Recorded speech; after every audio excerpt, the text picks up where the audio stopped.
Hallo maatjies, ek hoop dit gaan baie goed. Eendag lank gelede, waar die geelak en die blouak groei, waar die swartak gryp na jou enkels, waar die pyjama donkies die kweekgras kort hou en die kameelperde pesel aan die soetdorings, waar die rooi spruit en die draaispruit kabbel oor die klippe, was daar twee maatjies genaamd Dirk en Frik. En hulle was lief vir kleilaat, hulle was lief vir fietsry, hulle was lief vir boomklim, lief vir al daai pret in die bosveld. En net ongelukkig soms, toe moes hulle ook skool toe gaan. Maar gelukkig, in die skool wat hulle bywoon, het hulle 'n baie interessante oom gehad, en op hierdie dag was daar 'n baie interessante klas wat vir hulle voorgelê het. Jy sien, Kransberg skool is een wat baie klein is, en die seuns en die meisies doen goeters saam daar, wat by ander skole nie gaan plaasvind nie. Hulle loop byvoorbeeld, die seuns loop saam met die meisies klas, wanneer hulle leer om brood te bak. En jy sal miskien vra, maar hoekom? Maar ek gaan sê dan, maar hoekom nie? Hoe anders gaan die seuns weet dan hoe om potbrood te bak, of stokbrood, of roosterkoek, as om in daai klas te wees. Maar hulle het in elk geval baie geniet om saam te gaan na die, want die meneer wat dit vir hulle aangebied het, was so interessant, en sy naam was Luigi Scribante. En Luigi Scribante is 'n afstammeling van die eerste groot groep Italianers wat Suid-Afrika toe gekom het, wat ingebring is, toe dit nog 'n Engelse kolonie was, het hulle vir hulle gebring na Nysna toe, om te help in die sybedryf, om sywurms aan die gang te kry, en 'n sybedryf in Suid-Afrika te vestig. Nou ongelukkig het dit nooit regtig gewerk nie, en die Italianers was verskriklik kwaad vir die Engelse, en as gevolg van dit het hulle nooit met hulle Engels gepraat nie, en hulle het eintlik deel geword van die mense wat vandag Afrikaans praat.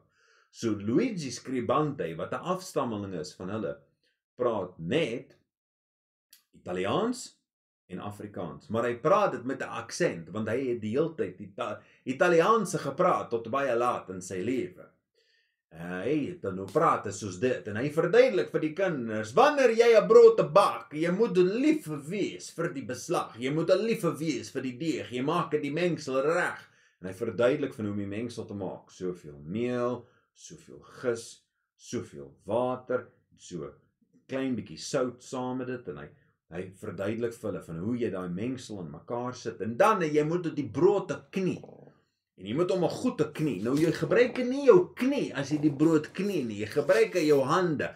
Hey Aspedistra, was jou hande voordat jy vat aan die brood. Aspedistra, so 'n klein dogtertjie met 'n verskriklike lispel, sy het die mooiste hart gehad, en sy was doodstil, en sy was die hele tyd besig eintlik met haar plantjies. Sy het die mooiste blommetjies het sy oralster geplant om die skoolgebou, want sy was in die koshuis, en dit was vir haar die grootste vreugde om goedjies in die grond te sit en daarmee te werk. En sy het nie baie goed gedoen aan haar skoolwerk nie omdat sy nie slim was nie, maar ongelukkig omdat daar gewoonlik bruin strepe was op haar boek van haar vuil hande, want sy was heeltyd in die tuin. Sy het so 'n souterige smaak aan haar vingers gehad, hierso van die rooi-bruin grond van die Kransberge. Nou, jy is nie veronderstel om jou vingers af te lek as jy klaar in die tuin gewerk het nie, maar dis 'n storie vir 'n ander dag. Maar die dag oom Luigi sien haar vuil vingers, en hy sê, ja, jy werk nie aan hierdie deeg met jou hande soos dit, en jy was nie jou hande in die deeg nie, jy was jou hande voor jy vat aan die deeg. Daar gaat jy. Die reste van julle maak seker julle hande so skoon, né? En hy verduidelik vir hulle van hoe om te knie en hoe om die brood te bewerk.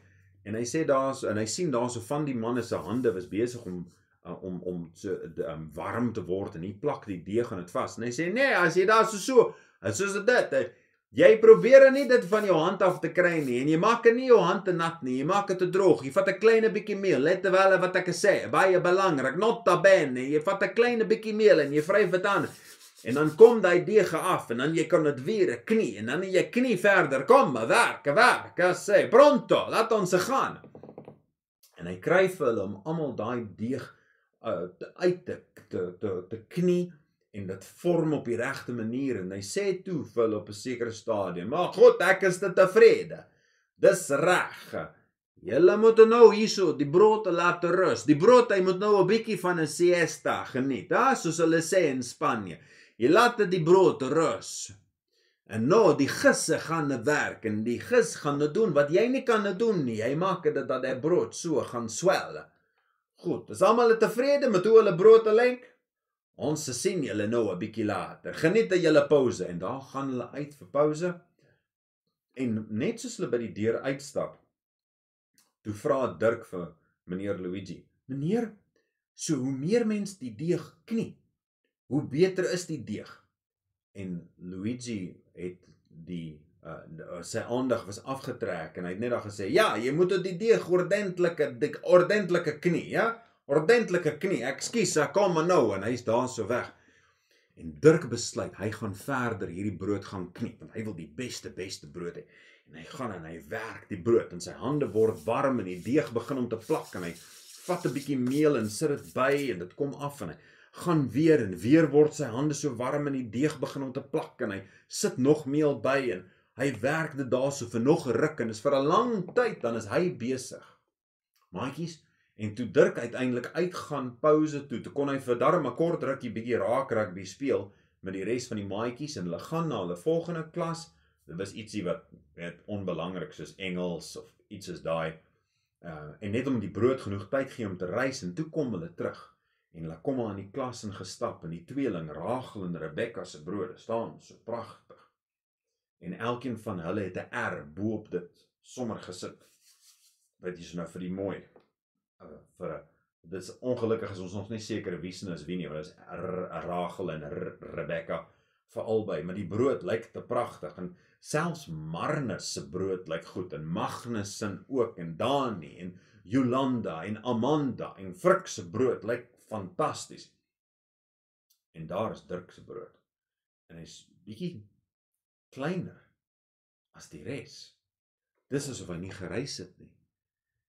En meneer Luigi kom staan daar so en hy sê, Dirk, maar hy praat nou sag met hom, hy wil nie daar so groot ding maak vir die klas nie. Want hy het daar vir almal gesê, baie mooi, benne, fantasties, dis baie mooi. Oralster, en hy sê daar so by Dirk, wat het gebeur met jou brood? En toe sê Dirk vir hom, is dit, meneer het gesê, dit gaan beter wees as ek om meer knie? En hy sê, het jy meer meel bygevoeg? En hy sê, ja, hy sê, het jy baie bygesit? Hy gesê, ja, wel en nou jy sien, die balans is nie reg tussen die water en die gis en die meel, het te veel meel, hy gaan nie nou reis soos wat jy wil hê nie, want die resep is nie reg nie, jy moet dit 'n kans gee om te rus, en dan hy sal groei, jy wees rustig, Dirk, ons probeer weer, maar hy gaan nie werk nie. En daarna het Dirk die kans gehad om weer een te maak, en hy het tog gesien van hoe hierdie beslag mooi kan reis, as jy net vir hom tyd gee, om te doen wat hy moet. Gee die gis kans om te doen wat hy moet. En maatjies, wat is die punt van vandag se storie? Baie eenvoudig. Jy moenie 'n ding probeer gouer doen as wat nodig is nie. Moenie 'n ding probeer ryp druk nie. En jy, my liewe maatjie, al is jy nou so kort, jy kan nie tot op die kombuistafel sien nie. Jy sal daar kom. Al kan jy nog nie daai swaar ding optel nie. Of bo op daai hoë rots klouter. Of daai rugbybal vang uit die lug uit nie. Gee kans.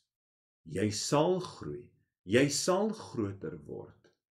Jy is nou, waar jy nou is, jy is op die regte plek in jou lewe. En moenie kyk na iemand wat ouer is en sê, ek wens ek was al daar nie.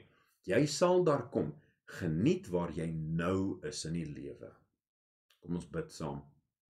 Liewe Here, dankie vir die groot liefde en sorg. Dankie dat U gesê het dat daar 'n tyd is vir alles. Mag ons die tyd waar ons nou is, reg gebruik. Dankie, liewe Jesus. In Jesus naam, amen. Dankie, maatjies.